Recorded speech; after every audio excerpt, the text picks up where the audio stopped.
Na ir šiandien sulaukime labai garbaus mūsų klaipėdiečio rinkto Danės apygardoje Naglio Puteikio. Vakar man biškutėlį teko susirašyti, SMS žinutės, žinokit, ir prajuokino. Galiu pasakyti, Nagli. Sako, esu pas stomatologą, ištraukė dantį. Dabar statysiu geležinis dantis. Ar supratot, kodėl?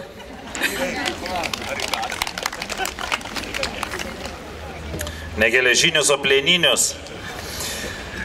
Nes iš tikrųjų valstybėje situacija yra jau ne tai, kad tragiška, bet turbūt jau tragikomiška. Jūs turbūt čia visi esate girdėję, kaip Kaune policija sulaikė nepilnamečius, kurie su kreidomis piešė ant Nemuno krantinės žodį tiesos. Tai įsivaizduokit, protokoluose, kvietimuose į policiją, kuriem yra planuojama surašyti administracinių teisės pažeidimų protokolus, užrašyta, kad jie tepliojo pastatų sienas. Nemuno krantinė mūsų garbiems policininkams virto pastatų sienomis. Tai nenuostabu,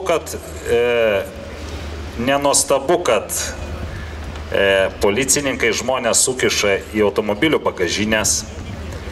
Tai čia 2006 metais rašytoja Gintarą Beresnevičių.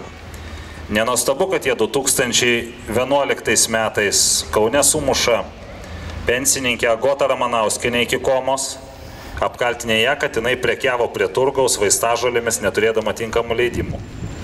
Nenuostabu, kad Vilniaus senamiestyje prieš kelias dienas gatvės muzikantą 8 val. Vakaro panaudojo prieš jį elektrošoką, užlaužė rankas, sukišo į mašiną, išsivežė į nuovadą, apkaltinę, kad jis per garsiai groja gitarą. Pasakykit, ar senamiestį 8 val. Vakaro galima per garsiai groti gitarą?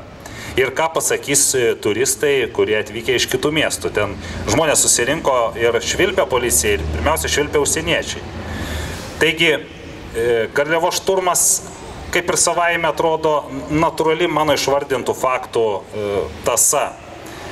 Žmonės, kurie neturi garbės ir padorumo, policininkam padarė tokius ubagiškus atlyginimus, kad ten susirinko žmonės, kurie nesugeba atskirti krantinės nuo sienos. Nenuostabu, kad jie ir naudoja tą jėgą, brutalią jėgą prieš bet kokį žmogų, kuris jam atrodo žiūrė silpnesnis. Politikai, kurie nustatė šitos atlyginimus, tokius ubagiškus žemiausius policininkų atlyginimus Europoje, jie priklauso įvairiom partijom ir turbūt beveik visom Lietuvos partijom. Ir kol kas ne viena partija nerodo jokių norų mūsų policininkam pradėti mokėti algas bent jau atitinkančias Estijos ar Latvijos lygį, kur policininkai žmonių nežudo, nelošina, nemuša ir nešturmuoja privačių namų tokiom milžiniškom pajėgom. Taigi, mėly žmonės, aš agituoju šių metų spalio mėnesį esamą Seimą iššluoti beveik be pėdsakų. Pašalinti visus nesąžiningus politikus,